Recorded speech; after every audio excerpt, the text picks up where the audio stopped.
As we as we start this, I would love to know where everyone is from. So if you could drop where you're from, what city and state you're from in the chat, that would be awesome.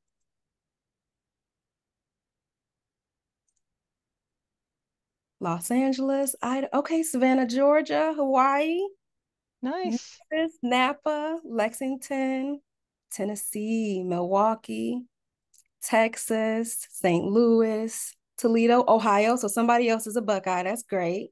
North Carolina, Michigan, San Antonio, Berkeley, St. Louis, Delaware. Oh, this is awesome. We have a little bit of Ooh. everybody from everywhere. Oh, Pennsylvania, Washington, Trinidad, Miami, Florida. Oh, I love it. Awesome. I love it. We are going to get Sacramento. started.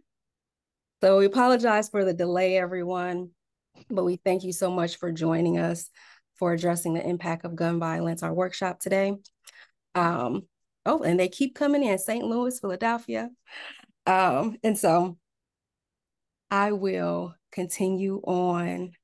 So thank you all so much, as I said, for joining us. Today's webinar is in conjunction with and supported by Intact, as well as one of our transformation teams called Community Wellness and Peer Support. This is our training academy, and we have a series of webinars that happen throughout the year. Next slide, please. So just some housekeeping. I just want to give a disclaimer. This presentation is prepared by Intact under a cooperative agreement with SAMHSA. So there's a few things. This presentation will be recorded and it will be posted on our website, so you'll have access to it. Another thing, please do not distribute it without written consent. If you're distributing it for a fee without written consent. Also, the contents of the presentation are those of the author and do not necessarily represent official views nor endorsed by SAMHSA or the US government. Another housekeeping rule, session security in case of any security issues. We will immediately log everyone out, and then we'll send you a separate link if we have any video issues or security related video issues. And these are all of our amazing partners that this work would not happen, and all the things that we're able to accomplish would not happen without. And we have amazing partners that we work with that Intact collaborates with. One other thing that I would love to share with you all is our vision and services. We focus on all children, youth, and families living with and impacted by mental health challenges will have access to resources and opportunities they need to thrive in comprehensive and equitable systems of care. And as you see on our wheel, these are the various services that we provide under Intact. So just a couple of commonly asked questions. You will receive a certificate at the end of this video. There will be a copy of the presentation mailed within 2 business days, and a recording you will have access to. Also, if you want to continue education, we are offering 1.5 CEs, and these are all the licensing licenses that are able to obtain CEs up under this workshop. Additionally, we are asking that you complete the evaluation survey in order to obtain your CE. And welcome again. Let's get started. I'm excited, especially for Shane Meserve to share her presentation with everyone on addressing the impacts of gun violence. So just a little bit about Shane. She's a trainer, consultant, and subject matter expert on subjects such as mass violence, peer support, trauma-informed care, self-care, supportive mental health programming, child abuse prevention, adverse childhood experiences, school-age youth programming, and more. She has a Master of Public Administration from California State University, Northridge. Shane is a proud 4th-generation Californian and has lived on the Central Coast since 2013. And now I will pass it over to Shane. Thank you so much. I really appreciate that introduction. Thank you, everyone. I only see a fellow Matador. Awesome. I only see a few friends from California on this call, but that's great. Love seeing everyone here. Thank you so much. I appreciate the opportunity to talk about my experiences with the Route 91 Heals project. Before I get started, I'll just say that I am going to be talking a bit today about some topics that might be difficult for some folks. I'm going to be talking about mass violence incidents, suicidality and suicide prevention, and just trauma in general. And I just want to encourage you to please take care of yourself. If you need to take a break, or if I'm talking about something that's very close to your heart, please know that I'm with you, and I do not want to activate you, but just want to let you know I will be kind of touching on some of those subjects today. So I'm here today to talk about an experience that I had from 2020 to 2023 of being the deputy director for an agency called Give an Hour. Give an Hour that was my employer for those 3 years. It's a national nonprofit in the mental health space, started by a clinician in the Washington, D.C. area who treated folks from 9/11 after that large-scale traumatic incident happened in our country. From that experience, she realized that the trauma from an incident such as that was going to be very far-reaching, and there aren't enough clinicians and there aren't enough therapists to help all of us with all of our trauma.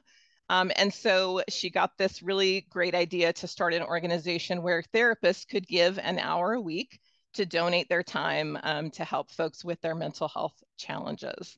So that was the super basic story about where Give an Hour started. And I'll talk a bit about where this project came from. Next slide, please. So the Route 91 Heals project. So today I'm going to be talking about an overview of that project and what it looked like. I'm going to be talking about the peer support project that we built with mass violence survivors in mind. Oh, Jill. Oh, good. Jill Winter is here, and she is my good friend, and she can help me today too, I'm sure. Would love to hear from you, Jill, throughout the presentation today. Yes, and we're going to talk about peer support and HEART, which is our kind of sister peer support organization. We're going to talk a bit about long-term recovery and resilience for mass violence survivors, right? Which is a little different from other types of trauma, other types of violent trauma even that people have been through. And we're going to talk about our project successes and all the things that we learned, I individually learned, and we as an organization learned over the couple of years. And then I hope to answer questions, and Jill can help me, and other folks on this call can help answer some of those questions as well. So I'll start with our first poll, which is to ask who's in the audience today as far as survivors. If you are a survivor of Route 91 or borderline, I'm going to be talking about borderline, which is an incident here in Southern California as well. Maybe you're a survivor of a different mass violence incident. Maybe you're a family member of someone who's been through an incident such as that. Or maybe you were in a community where it happened. Or maybe you're a responder. Maybe you responded to an incident such as this. Or maybe you have no personal experience with a violent incident. Or maybe you have some other connection. So I'll give you a second to answer that question. If the answer is other, or if you're a survivor of a different incident than Route 91 or borderline, I would love to see that in the chat box, just to get an idea of who's here.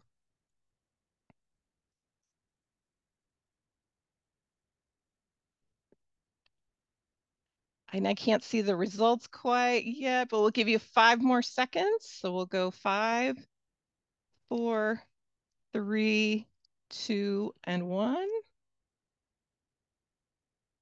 Great. Okay, so maybe is Jill the only Route 91 survivor? Survivor of a different incident? If you don't mind sharing in the chat box, would love to hear which incidents you are associated with. You're a family member, okay? A community member, so your community's been through a difficult incident such as this. You've responded. We've got a little mix of everything. And about a quarter of us don't have a personal experience with a violent incident or other. So if you have any other any details about your experience, you're welcome to share them.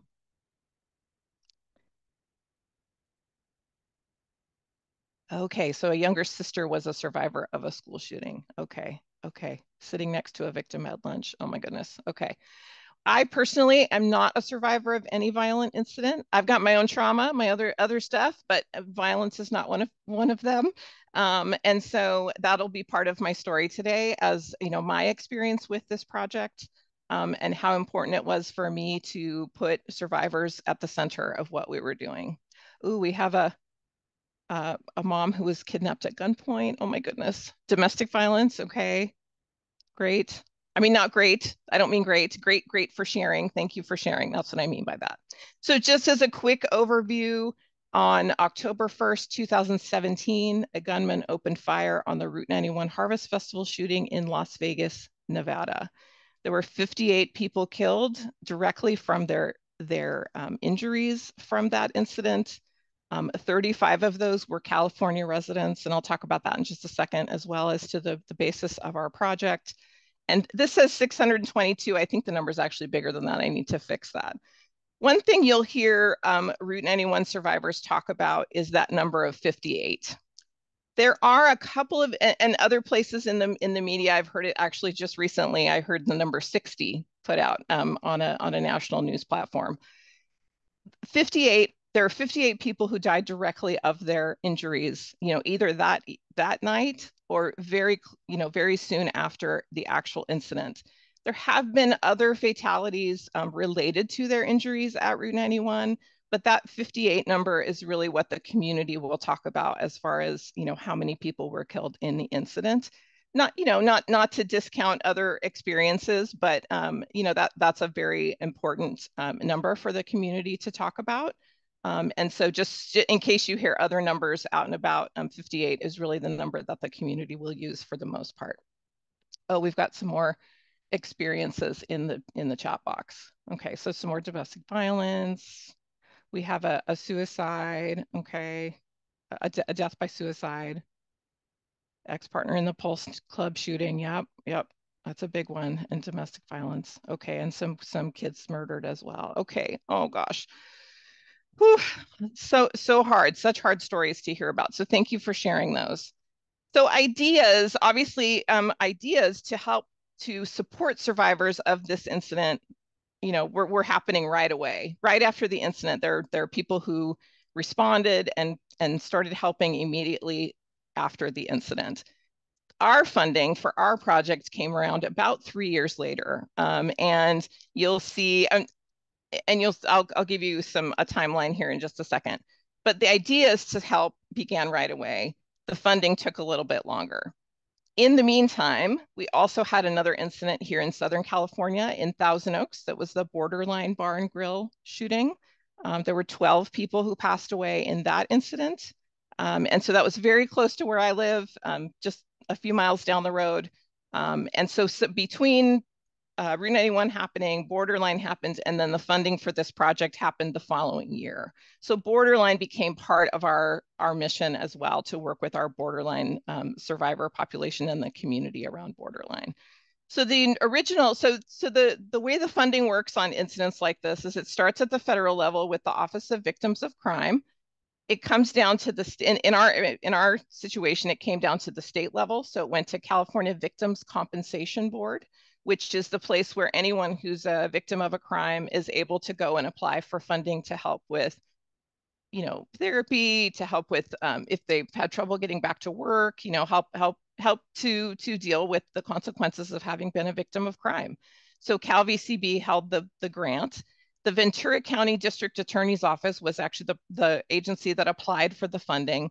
And then Give an Hour was the nonprofit that was selected to actually put on the programming, which is where I enter the picture. So next slide, please. You'll see a bit of a timeline on how all this happened.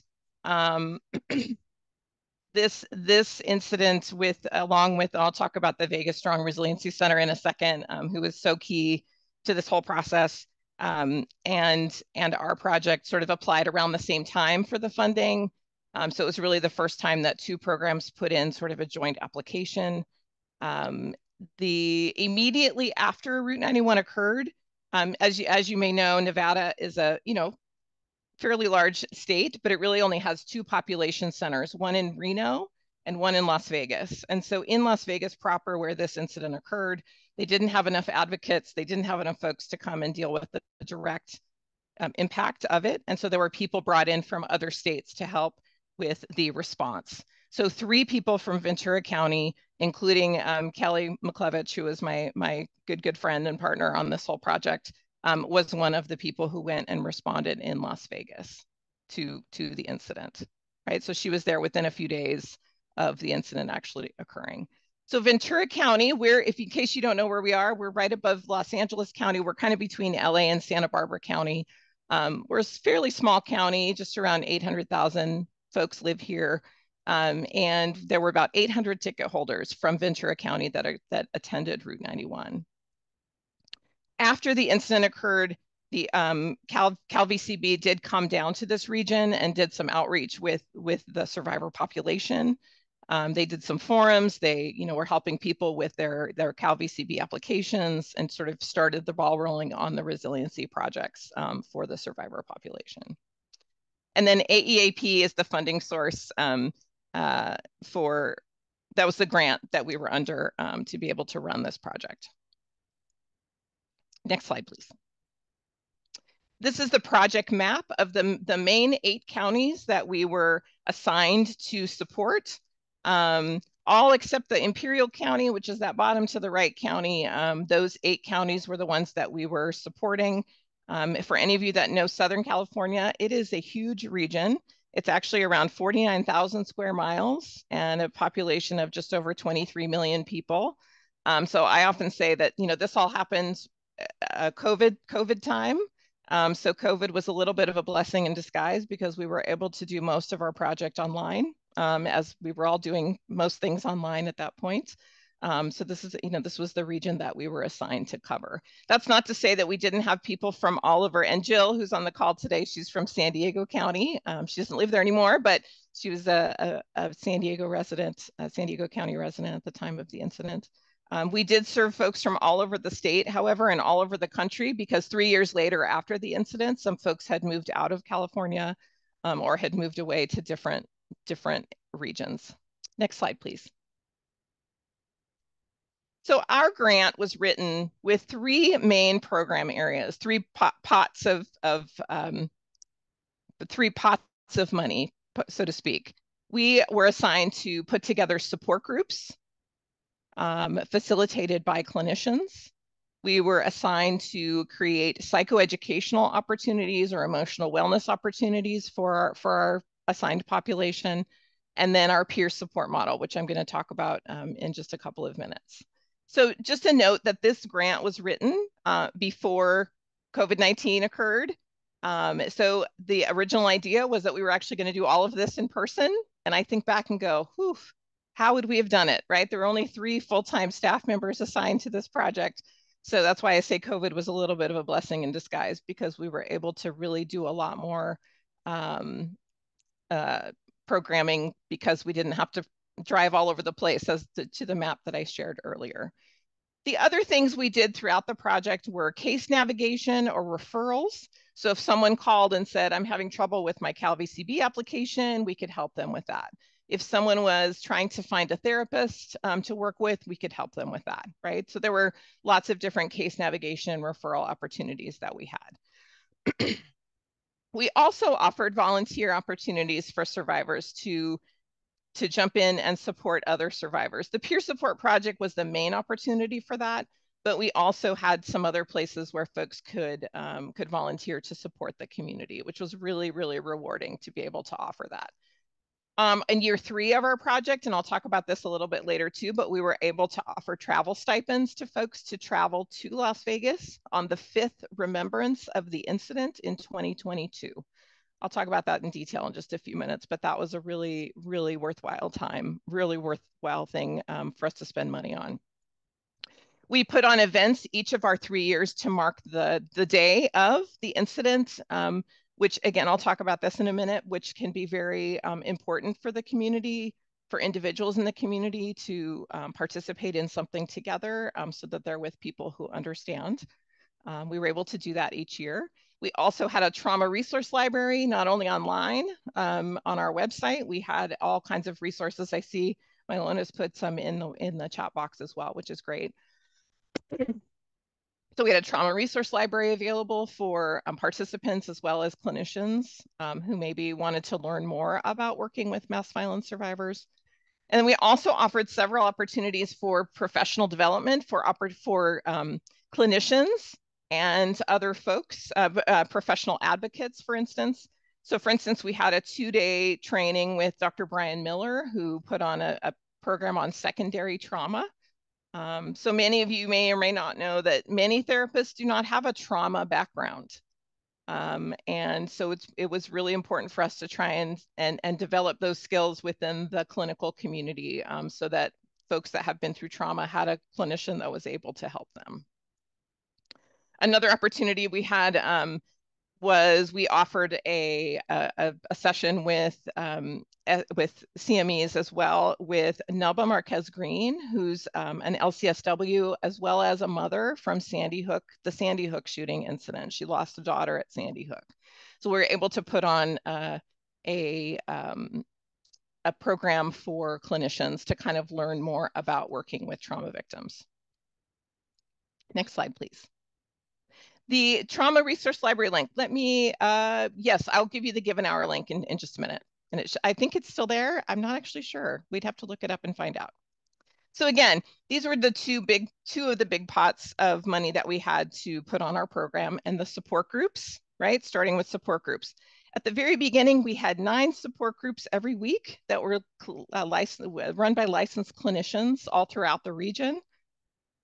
We also offered pop-up groups when there were other incidents that occurred across the country. As we know, when other mass violence incidents occurs, it's very activating for the community.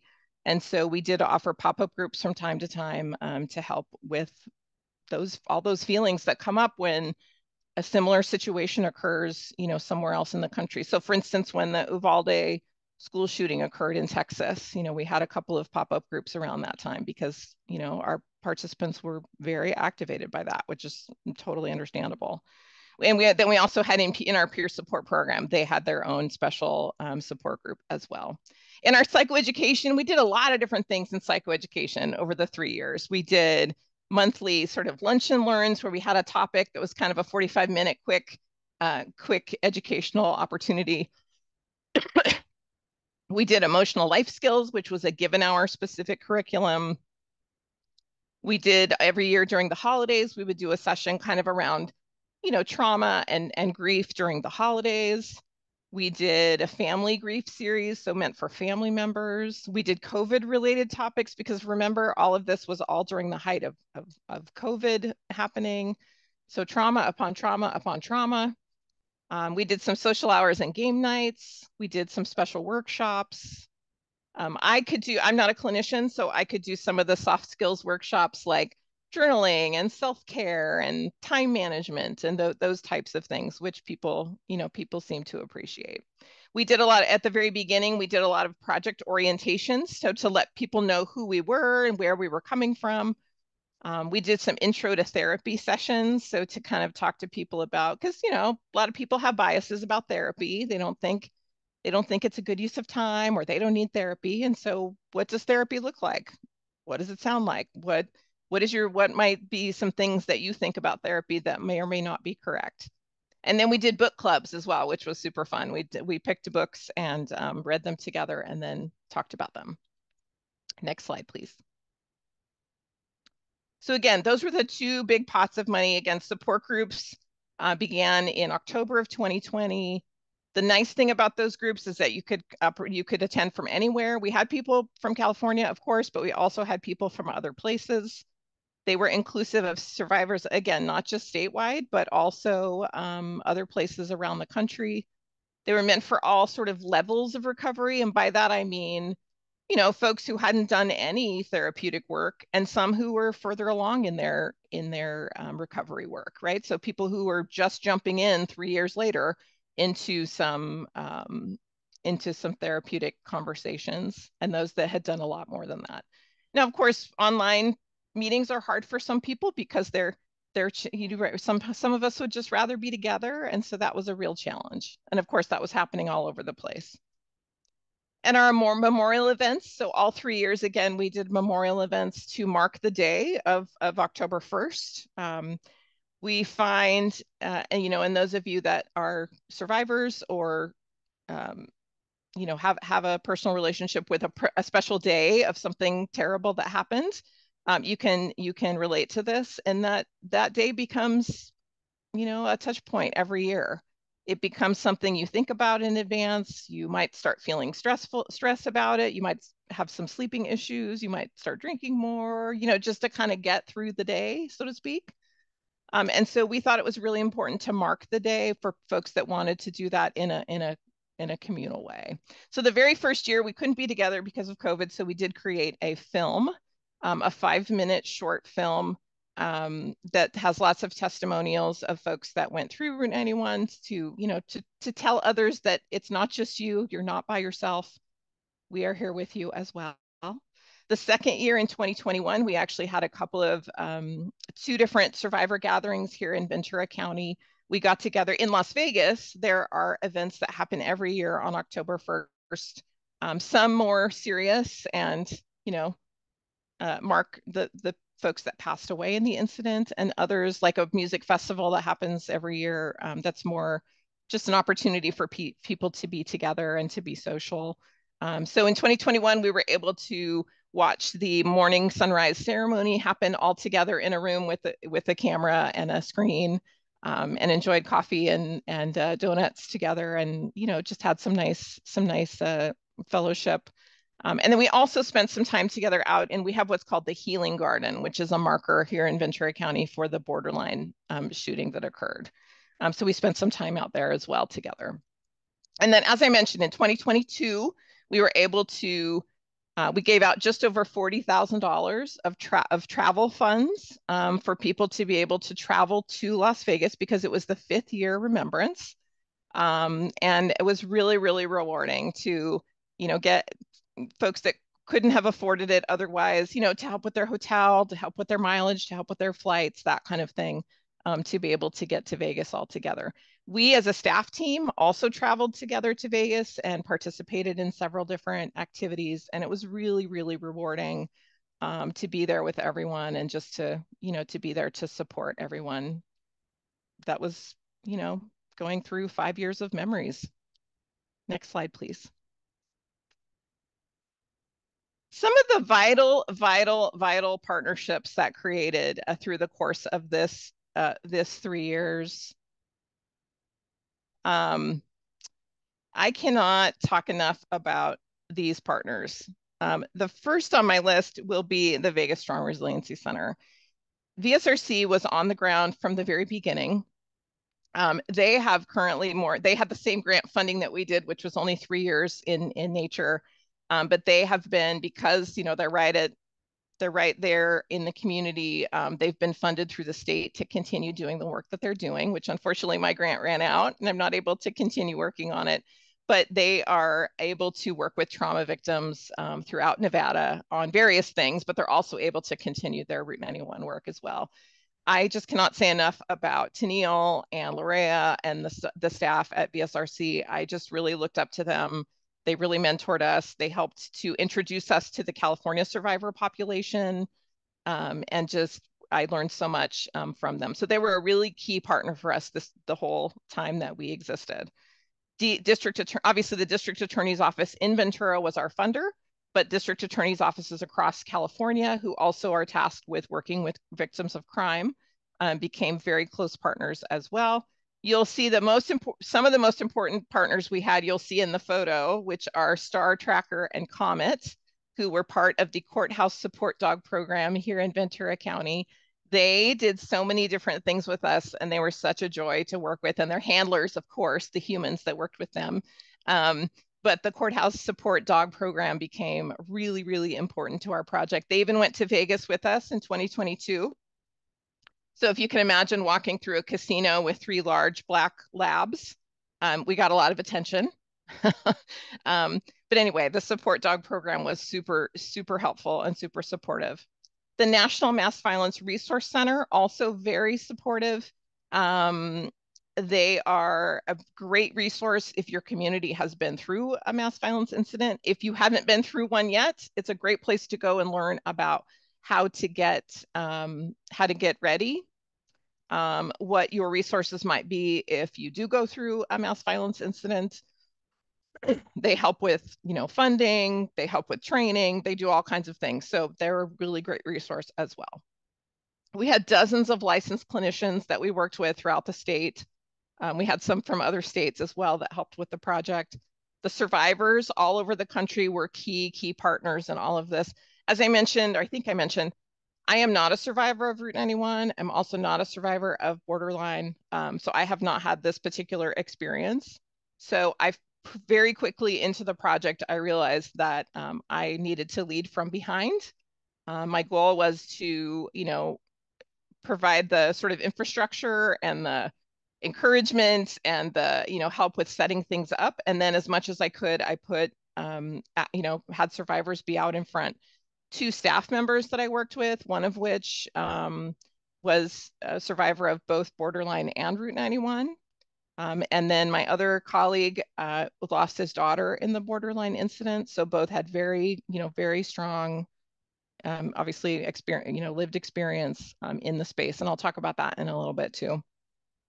So survivors all over the country, resiliency centers from other incidents. So typically in a community where a mass violence incident has occurred, there will pop up something called a resiliency center that becomes kind of the hub for, just a place for resources, a place for referrals, a place that survivors can go and get some specialized care around their resiliency needs. Oh, great. Thank you for putting those in the chat box. That's great. There's also a conference that happens periodically. I don't know if it's every year, but it's called the No Victim Left Behind Conference. There were several different partners that we worked with at that conference as well. That's really meant for folks that are working with victims of mass violence. We went to a lot of country music festivals in Southern California over the 3 years. I often joke they should have put it in my job description that I liked country music. So it's a good thing I did, because it might have been a challenge if I didn't enjoy country music. But I grew up in Bakersfield, for those of you that know California, which is a key place for country music. So thankfully, it came in handy, that love of country music. And then like other, victim services organizations, so they're crime survivors that are based in Orange County, California. They became a really close partner as well. So we had a lot of partners in this project. Next slide, please. And I see lots of chatting. That's good. I'm going to skip this. I'll refer to it at the end and folks can go watch it themselves, because it would take too much time, I think, at this point.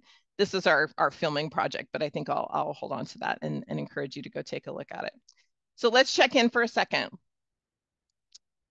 So far, we've talked about some stuff. Can everybody take a deep breath?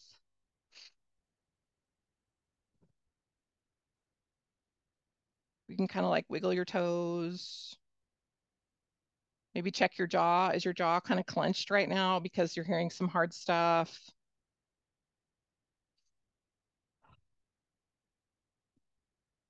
This is hard stuff. It's hard stuff to hear about. So I really appreciate that you're here to do that. How are we feeling about this so far? And Jill's given all kinds of good information as well. So I'm so glad Jill is here to add to the conversation. Anybody have any feelings about the information you're hearing? Let's see. Messages, good information. Yeah. Great info. Okay, good. Shane, you have This a is helpful. question. I do.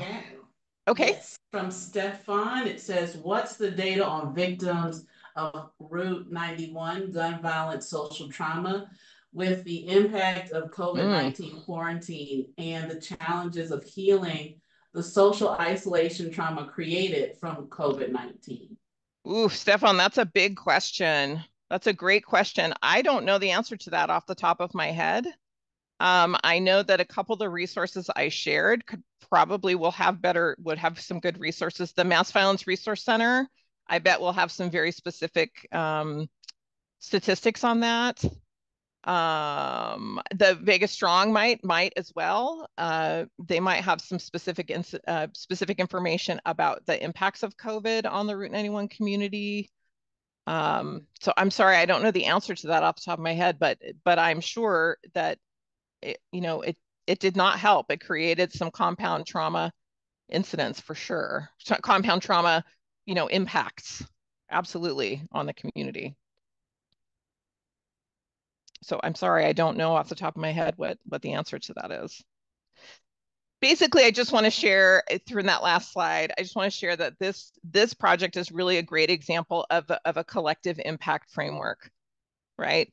We were the Vegas Strong and our project who worked very closely together. The folks from the Vegas Strong came out to visit us at least once, if not a couple times, to do some visiting out throughout the region.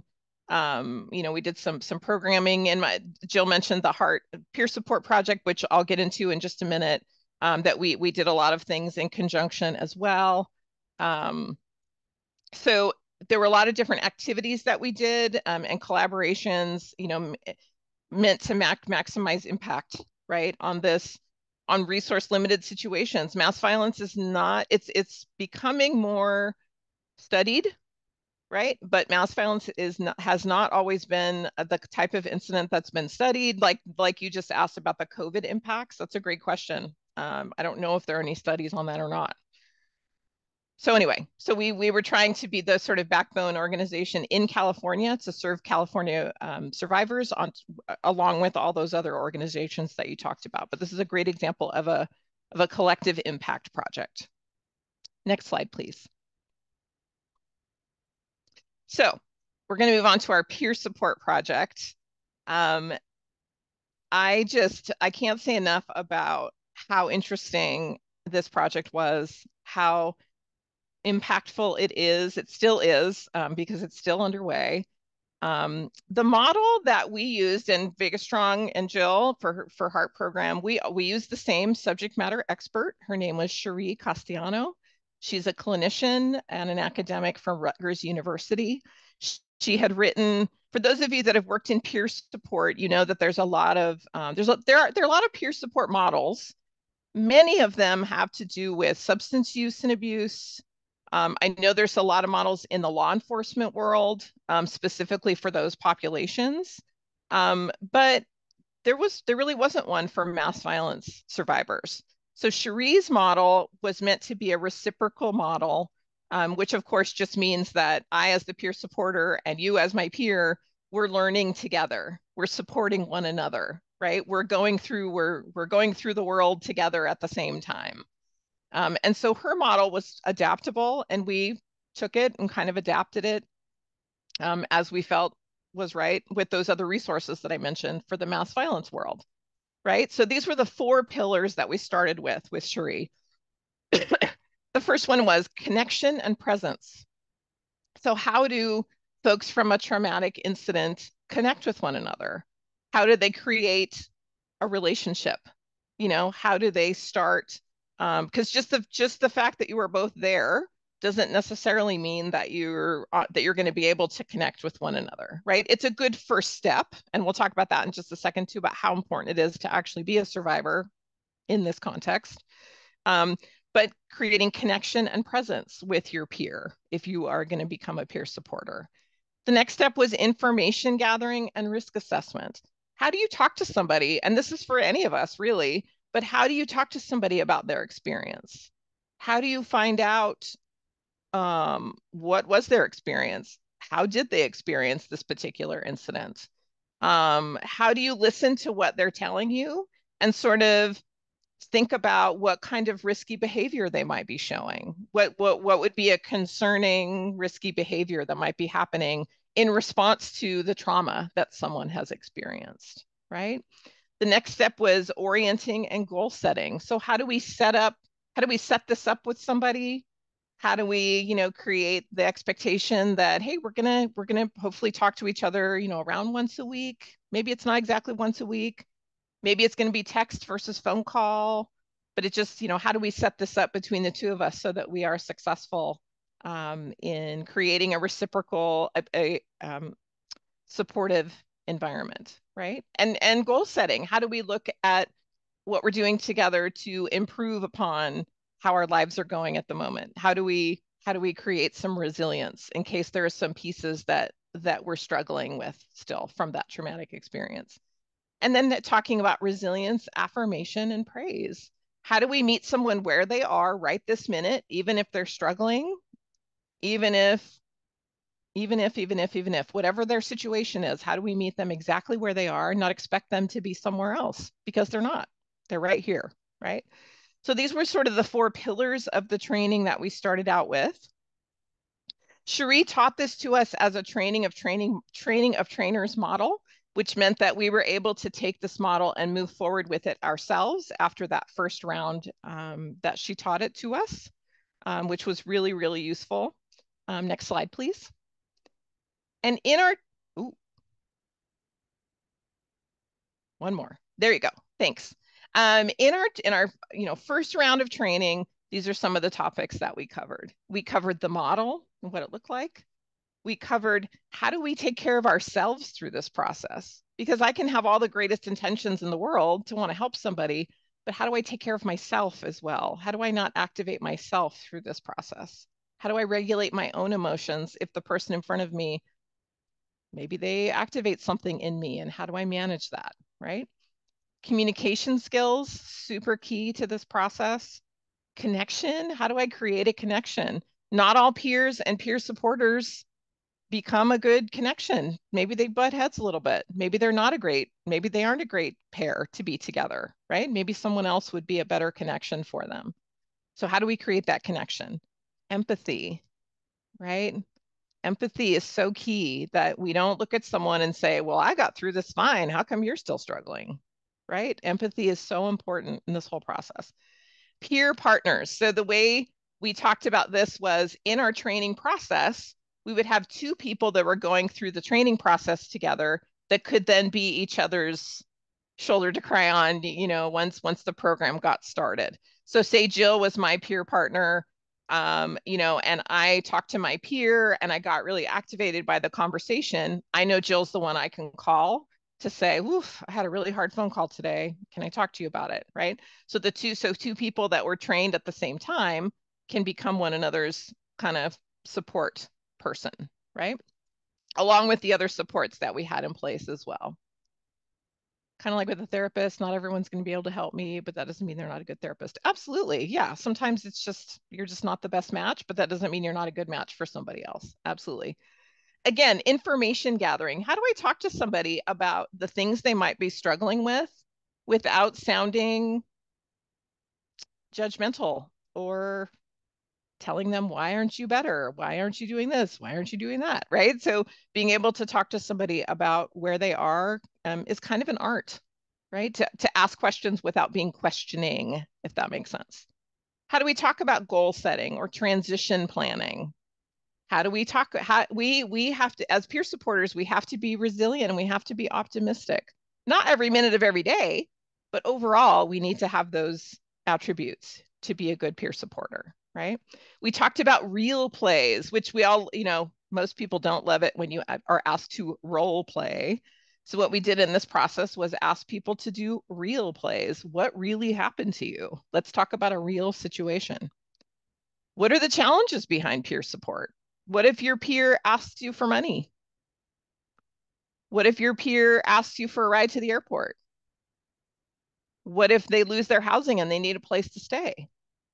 Right? There can be some challenges in this type of relationship as well. And we tried to really be in front of that and talk about the challenges, just like we talked about the benefits and the really good things about it. We also tried to be real and talk about the challenges. And with that, we did a lot of practice. The initial training process, I think the first round was about 20 hours-ish. And then we added some practice time onto that as well. Our second round for Root 91 Heals, we wound up being a little bit longer because we added some more subjects into the training mix. But then we did a lot of practice time before we exchanged any phone numbers. We did a lot of practice. Next slide, please. Here's just a quick timeline for that first cohort. I helped facilitate 2 different cohorts. This was our first cohort. So you can see it was about a 6-month process, right? Those fall months, November through February, it was like on an admin side, we were planning things, we were recruiting our lead clinician, we were recruiting our lead peer. We did some training with the subject matter expert. We did practice sessions and the training itself with the subject matter expert. We added on some additional training and some program administration training. So with the peer supporters, we said, listen, we're going to need you to do some documentation of the conversations you're having with people. We're going to need you, there's some things we need on an organizational level to justify our funds, right? Because we were under a grant here. Not justify our funds, but just talk about what we were doing with the funds. So we had some administrative tasks that we needed them to fulfill as well. And then our kickoff was in June. So that was about a 6-month process to actually get the whole thing going. Next slide, please.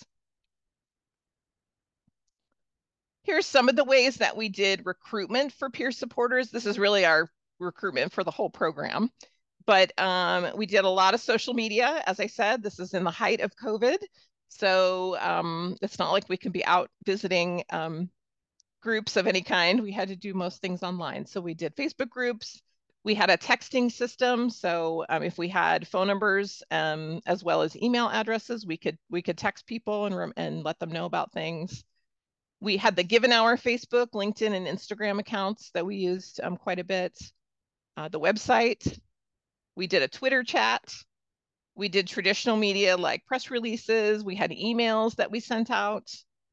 So CalVCB and our other partners, including Vegas Strong Resiliency Center, helped us out by sending out flyers on our behalf to the folks that they had on lists.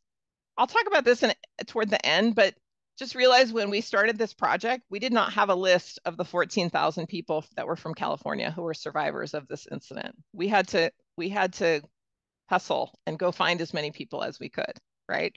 So these are some of the ways that we did that. Word of mouth, survivor to survivor was so key, right? There are some not so nice people who will reach out to survivors and say they're here to help, and they're not there to help. They're there to make money or cause havoc or be mean. And so our person-to-person network was super important, that they could they could say, I know Shane, I know Molly, I know these people, and you can trust them, right? So that was really key to our success as well. We did monthly flyers and a newsletter through our case navigation system. So when people would call and say they needed help with some referrals, we would talk to them about the peer support project as well. And then we were part of other collaborative groups. So again, with Vegas Strong, we had a monthly, every other month call with Vegas Strong Resiliency Center just to stay in touch, to make sure we knew what each other were doing. We had a quarterly meeting with the organizations that specifically worked with us here in California. We did community presentations, so like Rotary clubs and other prevention groups, staff, probation staff meetings, right, to let people know that we were here. 211, I'm not sure if everybody has that across the country, but 211 is a referral line that you could call here in California to get referrals for like housing and food aid and childcare aid, that kind of thing. So we were on lists for 211 in the counties that we covered. And then all of the DA's offices across the Southern California knew about us as well, and we passed the word. Next slide, please. So this was a little bit of the process. Again, this is all from the very beginning of the process, and I've been now out of it for about a year. So this is how it was going at the very beginning. They may have changed things up by now, but basically the very beginning of the peer support project was we offered orientations. So we just did an overview of the project. We talked about what was involved, what the time commitment was, what we would be asking people to do if they got through the whole training process and they became peer supporters, what we were going to ask them to do, etc. After that orientation, we did a little survey with folks to see, well, who's still interested?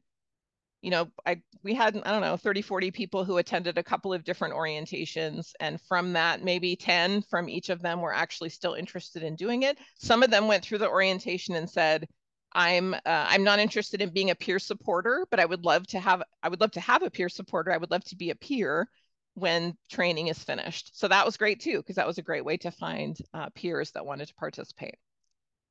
Then we did an initial assessment with the staff members. They would have a phone call and check in and kind of get to know the person a little bit and find out,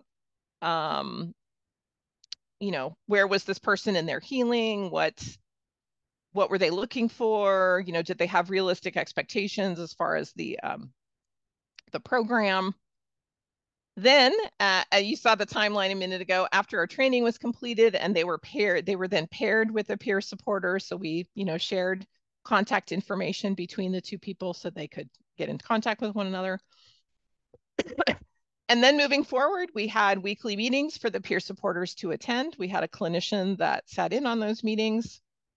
Mainly they were there to support each other, but the clinician was there just to offer, an extra layer of support, to, potentially be there to do any, crisis intervention, or to offer some a perspective from a clinical perspective, that kind of thing. We would periodically check in. We as staff would periodically check in with the peers outside of their peer supporter and say, how are things going? Is your peer supporter calling you? Do you feel like it's being helpful? Is there anything else you'd like to share? Those kinds of things. And then we did overall surveys of the program a couple of different times each year to find out how all the participants felt about the program. The second, yes. I'm sorry, this is Ashley. I know you were also mentioning that Jill is in the room as a peer support provider, and there are lots of peer support providers here today. Yep. Would now be a good time to maybe ask Jill about her experience, or we have Sure. opportunity to do that? Yeah, absolutely. So Jill, she can introduce herself, but she leads the HEART program, which is kind of our sister peer support program run through the Vegas Strong Resiliency Center. And we kind of did our training all kind of at the same time. So yeah, absolutely. Well, thanks, Ashley and Shane. I'm Jill Winter. I am a survivor of route. And in late 20, I was asked to head up the peer support program through the Vegas Strong Resiliency Center, excuse me, which is now the Resiliency and Justice Center. The name change occurred after we became a permanent center, able to support anyone impacted by any crime in Nevada. But we, as Shane mentioned, we had our training just before Given Hour did. But it was, like within a couple of weeks before. So it was really good to have somebody that we could partner with and kind of bounce things off of too with Given Hour. We are still going strong with the peer support. And we recently started First Tuesdays with Heart, which is a monthly psychoeducational series that talking about things that anybody impacted by mass violence might encounter on their healing journey. One neat thing about becoming a permanent center is we are now able to offer both the peer support and First Tuesdays with Heart to anyone impacted by any mass violence incident. So it's not just route. And I say just very lightly because that's a big one, but we are now able to reach out and support anybody who needs it. So it is definitely reciprocal. As Shane mentioned, being able to support others, I know has been incredibly healing for me, and it's helped me in my healing journey. And learning, there's so much out there, and you never know what's going to work for you. What might work for one person does not work for everybody. So being able to talk to others who were impacted and have people say, you know what, you're not alone. I was there too. I understand. And coming from somebody who was there, the I understand matters. I've had people who have never been impacted by mass violence tell me they understand, and I'm sorry they don't. Yeah. That's a whole nother beast. They might have gone through their own trauma, and so they understand some of the healing journey, but they don't understand what it's like to be, there when a mass violence incident happens. So Ashley, is there anything else that you'd like me to? Nope. I just wanted to pass you the mic. I know Shane, said that she would love to hear from you too. So we have a lot of peer support providers in the room today, and just wanted to welcome you to share. Well, and I'll go ahead in the chat, give my email address for the Heart Peer Supports if anybody has any questions, because we are still doing it. We're getting ready to do another training coming up soon. So it's definitely, it's something that works. And I think a lot of times people get frustrated because it is a little bit slow to start building the peer. So we call our trained supporters mentors, and the people we are supporting are our peers.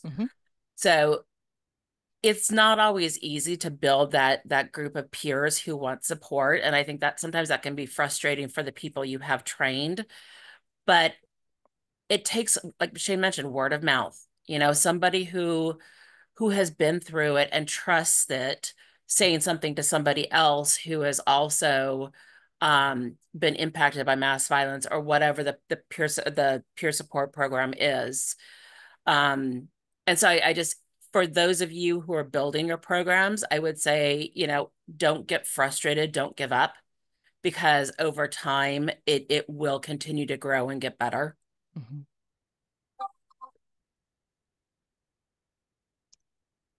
Great.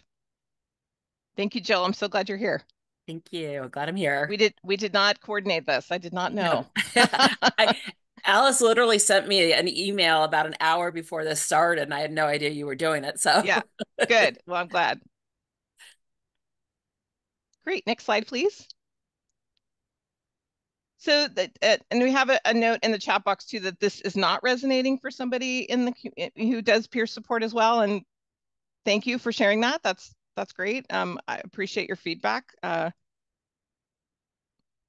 That's good. Not everything works for everybody, right? So we're glad you're here hearing about it. So thank you for being here. So some of the things to consider about, and again, I am not a survivor of mass violence. So as Jill just said, she will talk about this maybe differently than I would, or some other folks might talk about this, but these are some of the things that I learned in the process. So peer support with violence victims and in substance use and abuse, it's different than with other types of traumatic experiences. The mass violence consideration, as Jill mentioned, there's a lot of mass violence is a I don't know the right word. I mean, it's happening more and more in our communities. There's a lot of sort of people have strong feelings about different pieces of mass violence, the gun ownership, and I mean, there's, school shootings, and I mean, there's a lot of sort of political things around mass violence that people have very strong feelings about. And so taking that into consideration when you're talking to a survivor of mass violence is really important, because there's a lot of outside feelings about this incident, whether you were part of it or not. Family members are another important part of the peer support process. You might love your person who went through this incident, and you might not understand why years and years later they're still upset about it, right? That you love them, you want to support them, but it might be hard to hear about for long periods of time. So that's real. That's a real feeling, and we honor that. And we want to give them some specific support so that they can be supportive of their loved one who went through this incident, right? Because neither of those feelings are wrong, but it's just something to be extra supportive of for a family member. First responders, obviously first responders go through a lot in their daily work, but this incident there were a lot of first responders in attendance as participants at this incident, that went out, made sure their own loved ones were okay, and ran back into the fire to help. I also will say that I've heard a lot of people that have nothing to do with first responders that became first responders that night. Uber drivers who were taking people to the hospital. Imagine 22,000 people running all different directions, injured, no shoes, right? So just kind of imagine the scene. And the 7-Eleven that's right across the street wound up treating people. the hotels that were on the other side of Las Vegas Boulevard from where the venue was, like they wound up treating people, right? So many people became first responders that night. So that's kind of an interesting perspective to think about as well. And then just that community expectation of recovery. It's been 5 years. Why are you still talking about this? One of one of my favorite stories is it's not a favorite story, but that brought this to life for me was that we did the event we did in 2021 on October 1st. We had invited, we put out a press release and said we were doing it. And so there were people from the press who came to the event. And what we asked them as staff members, we asked them, if you would like to talk to somebody, a survivor, please come and ask us first. Don't just go sticking your microphone in people's faces. Because that can be very activating and not everybody wants to talk to you. So come and ask us first. So I had a reporter come up to me and say, it's been 4 years. Why can't I they're adults. Why can't I just go talk to them? What's the problem? And I said, yeah, it's only been 4 years was my response to him, right? Yeah, why aren't you over it 7 years later? So just community expectations of recovery is very different to these types of incidents than maybe others. Next slide, please. And I'm all off time because we got started late and we get to hear from Jill and it's just great. It's perfect. Remembrances or trauma-versaries. This is something to think about when talking about this population as well. It's really, this is true for other types of trauma as well. And for Route 91, October 1st is a big day, right? It's something that you think about. You might start having some feelings about it leading up to the day. You might start having some, survivor's guilt that you're here and those other 58 people or those 60 that their people are not, flashbacks, memories, physical symptoms, etc. So the Remembrance Day or trauma, trauma-versary is really a big deal. And so to honor that with the way that we were able to do that in the project was really important to us. Next slide, please. And then just a couple of things about the peer support project that I thought were just so important, that the peer supporters are still together today. Jill's program is still going strong today, which is so great, which it was key for us in our project because we knew that the funding was going to stop at some point. Thankfully VSRC is still alive and well because they were able to get other funding. Our project was not, but the relationships that were built with people are going to last forever. Including the ones between us staff people and the survivors. So that's really important to us the whole time we were putting this project together. We also were able to fund several of us staff people as well as several of our peer supporters were able to go through the state certification class to become, certified peer supporters, which not only was good for us professionally, but, gave us some extra skill sets as well. Next slide.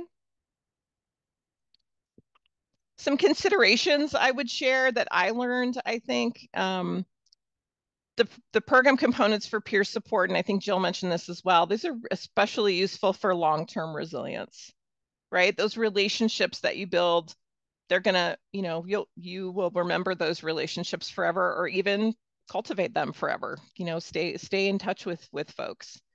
Not when we were doing our cohorts, not everybody stays interested.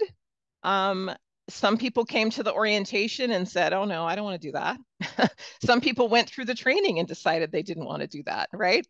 Which is okay. It was for me, for our program, it felt like a touch point for people. It was a way for us to get out into this community as well. So it felt like a really useful period of time. We basically had it, and Jill probably does this now, we had a cohort list that was just ongoing. So if I got an email from somebody 2 or 3 sessions into the training and they said, oh, can we still join? I basically said, no, we'll add you to the list for next time, right? Because we want you to get the full experience. We also learned that participants need to be an actual survivor or directly related somehow to the incident that they are becoming a peer supporter for. They might be a well-intentioned community member. They might be someone who, maybe has some of these skills already and they'd like to help. But it's really, as I think Jill said this too, that it's really important that they've actually been through the experience that their peer has been through. What I found in this group of folks, if they signed up for peer support training and they weren't actually able to be a peer supporter, was that they could become a volunteer. We could, cultivate them into a different role to help the program. So I found that to be really encouraging. This framework that we use is adaptable. It can be used for different populations of people. Being very aware of suicide awareness and prevention. That was one really challenging moment I had in our first training cohort, was that our subject matter experts sort of glossed over the suicide awareness piece, and all the participants were like, wait a minute, we're gonna have to think about suicide? People are gonna commit suicide? People are gonna die by suicide? What are you talking about? And she sort of glossed over it a little bit. And I felt like it was really important that we go back and talk about that more, because I wanted people to be prepared and to feel comfortable if those conversations were to happen. So I'll tell you in a minute how we manage that. And then the last piece is just being very clear with the clinicians that are in your project. We had an incident with our project that we had some dual relationships. I won't go too much into that because I don't want to.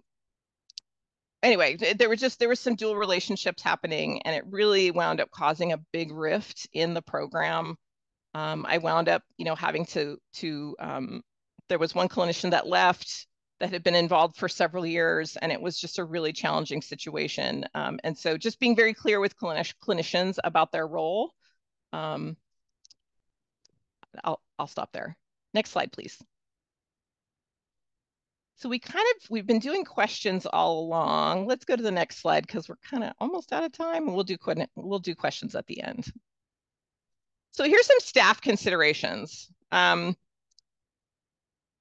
Most of these, are kind of easy.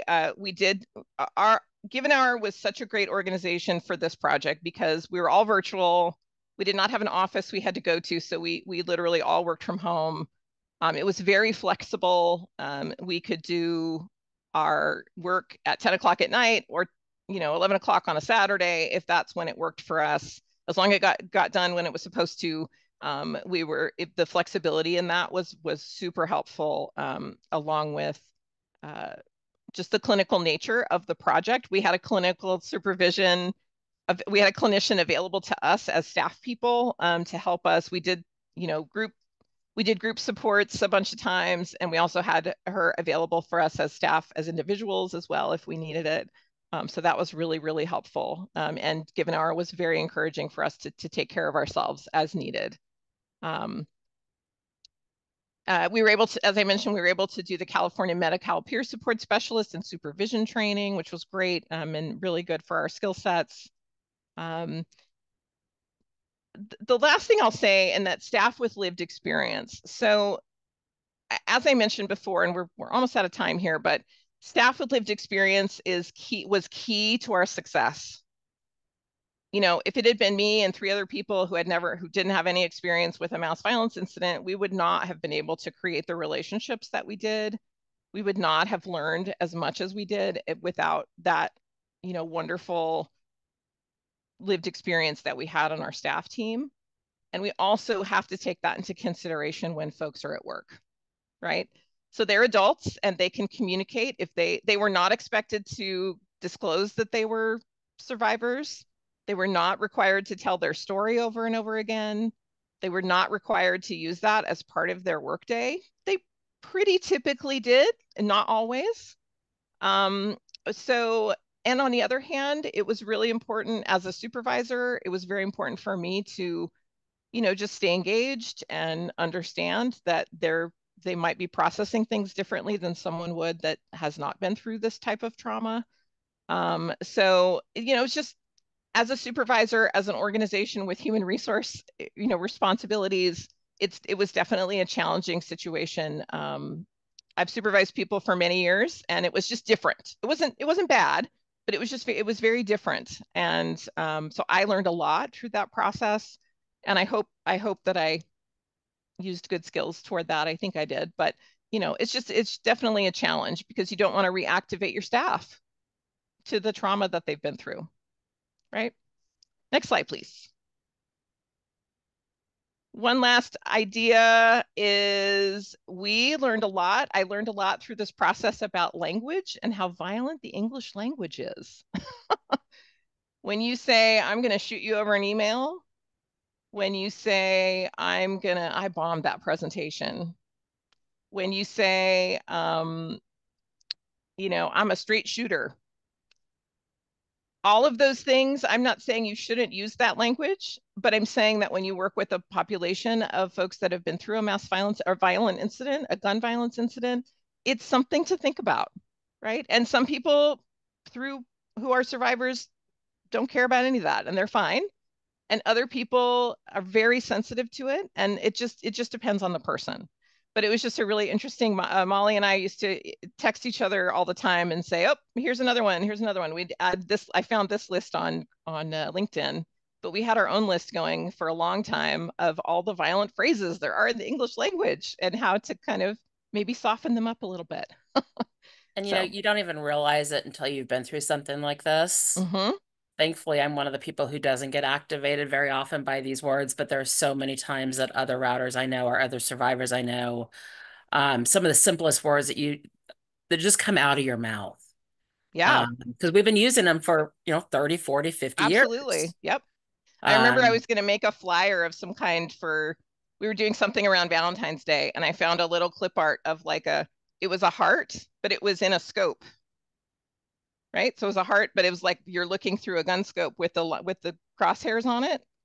And I remember looking at that and going, that is not a good picture for me to use, right? No. Oh, no. Which sounds dumb, like, oh, well, duh, of course. But it just this project really brought this to my consciousness. So it's just interesting. Next slide, please. So just a couple last slides. Here are just some numbers from our project.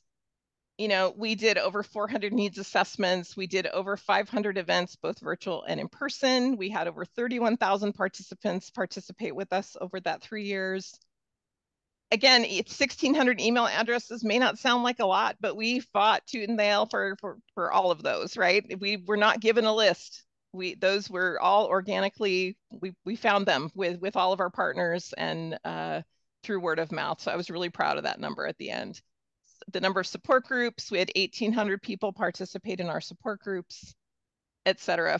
Just over $40,000 in travel stipends for 90 participants, 15 fully trained peer supporters, and 3 full-time staff. Next slide, please. A couple of photos from our visit to Vegas in 2022. Jill's not in any of these, but I'm sure she was nearby at the Healing Garden in Vegas. At the music festival, the bottom left, you'll see our other doggy partners from San Bernardino County. On the right-hand side in the middle, you'll see me on the right and my partner Kelly on the left. And the woman in that picture is actually from England. And she's a survivor, and we were able to help get her to Vegas for the remembrance. Next slide, please. Here's my team. I miss them so much. It's been a year. We're still in touch, but Michael, myself, Molly, and Kelly, we were on the concert grounds there. Next slide, please. We were the proud recipients of this award, which I don't know how to say that name, to be honest with you. From NOVA, National Organization of Victim Advocacy. We were able to go to New Orleans last summer to receive it. I was so proud of this award because it just meant the world to be recognized for all the hard work that we did. So very proud of that. Next slide, please. And please go and look for the Forever One Memorial, which is going to be, coming up in the next few years. They've started fundraising for the permanent memorial, but this is a little bit of the design of that's going to be there as a touchstone for the community and for survivors. Next slide, please. Any questions? With 4 minutes to spare. You'll see us on the upper left there with our doggy friends again at the Vegas Strong Resiliency Center. Top right is our event at the Healing Garden in Thousand Oaks. One of our banners. Motion detected at front door. Any other questions? Anything else, Jill, that I missed? I just think the biggest thing to remember is, I've talked to people who feel like they're not doing anything because they're not getting the numbers in, but it takes time. Whether it's a resiliency center, whether it's peer support, whether it's support group, it takes time to build that trust. And I know as a survivor myself, the biggest thing for me is safety. So going to somebody who I don't know and know nothing about is really hard. So it takes the word of mouth. It takes getting out there, just to let people know that you're there and that you're safe, because there are so many people who come after survivors and others impacted. Yeah. And to take advantage sometimes. I still wear my bracelet. I don't know if you can see it, but my purple and I have all of mine on. My purple and orange bracelet I still have on. Yep. Thank you so much, Jill, for being my co-presenter today. I appreciate it. It's good seeing you. Yeah, you too. I think that's the end of my next slide. It just has my contact info in case anybody's interested in getting contact on LinkedIn. Happy to consult with you. Program development, facilitation, any of that stuff is my love. I love doing facilitation and program planning, event planning, all of that stuff. So if anybody's interested in hearing more about this project or any other, would love to connect with you. Fantastic. Thank you so much, Shane, and thank you, Jill. Yeah. You both have been incredibly helpful in sharing some resources and sharing strategies on how the community and really how can peer support come together to support folks who are in a time of need. So thank you so much. We will compile all the resources that were shared in the chat and share out to everyone after the end of this presentation. We have one more session that's happening in the Community Wellness and Peer Support Training series. It's called Effective Communication with Motivational Interviewing Strategies. That's July 24th from 10 to 11:30 a.m. Eastern. So we have a few weeks before our next training session, but we hope that you'll come back and join us for that one as well. Again, we will provide everyone with a certificate of completion. If you're interested in receiving those continuing education hours, please be sure to take the post survey for this presentation, and then you'll be prompted to fill out a form for those no-cost CE hours. We appreciate you all so much for being here today. Make sure you follow us on social so we can stay in touch afterwards. And again, thanks to Shane and Jill. I hope that you all have a fantastic and wonderful day. Take care. Thank you. Thank you. Bye. Ashley, I added in the Give an Hour website into the chat as well. That's where the project isn't active anymore, but the resources should still be there, and the video will be there as well if folks want to go back and see the video. So you could add that into your resource list. Awesome. Thanks so much, Shane. Thanks everyone for being here. And Ashley, I'm going to add real quick the Resiliency Center, the Resiliency Justice Center's the main link, because there's a lot of resources there as well. And people can find out more about HEART, about First Tuesdays with HEART, and also for the integrative services programs that we've opened those up to anybody impacted by mass violence as well. The more resources, the better. So Jill, whatever you have, send it our way. And we're more than happy to share it out. Okay, I'm going to put my number in the chat so that you have it. I'm going to just private message it to you. Fantastic. Sounds good. All right. Thank you Thanks, so much, everybody. Have a great day. Bye. Bye.